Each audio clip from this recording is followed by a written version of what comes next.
اپنے بچوں کو مکاتب میں اور مدارس میں داخل کرو، اس لیے کہ یہ بات بالکل حق ہے کہ امت کے عقائد کی حفاظت اور امت کی اجازت سے روکنے کے لیے اللہ کی قسم مدارس کا کوئی بدل نہیں ہے۔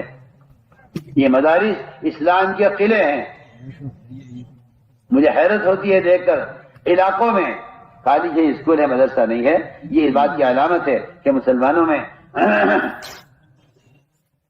مدارس کے قائم کرنے کا تقاضا اور سب سے اپنی جان مال اپنی صلاحیت کو اس پر لگانے کا سب سے پہلے تقاضا ہونا چاہیے۔ وہ تقاضا مسلمانوں میں بھی نہیں ہے، کیونکہ جہل غالب ہے، اس لیے اسکول کا ہونا اور کالج کا ہونا ضروری ہے۔ اگر آخرت کا فکر ہوتا تو آپ یہ کہتے کہ نہیں، اگر 10 اسکول ایک علاقے میں ہیں تو کم سے کم میں کہتا ہوں کہ 10 مدارس ہونے چاہیے، تاکہ یہ ساری پبلک، یہ عوام جن کا سمندر بہ رہا ہے جہالت کی طرف اور اجتہاد کی طرف، یہ ان مدارس سے علم حاصل کرتے ہیں۔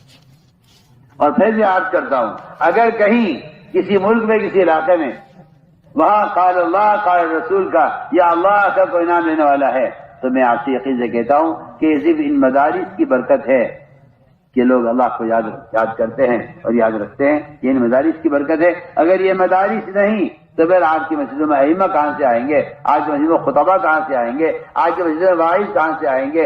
آپ کی مسجدوں میں مسائل بتانے والے علماء کہاں سے آئیں گے؟ آپ کو خطبہ دینے والے مفتیان کرام کہاں سے آئیں گے؟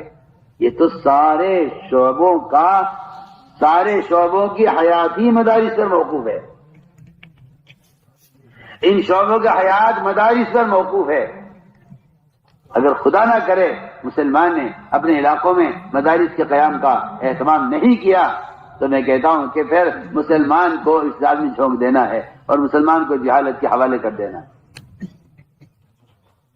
میں آپ سے سب سے عرض کر رہا ہوں، مسلمان کے مال اور اس کی استعداد و صلاحیت کا سب سے پہلا مصرف وہ علم ہے اور مدارس کو قائم کرنا ہے۔ ہمارے علماء حق اللہ تعالیٰ ان کو جزائے خیر عطا فرمائے۔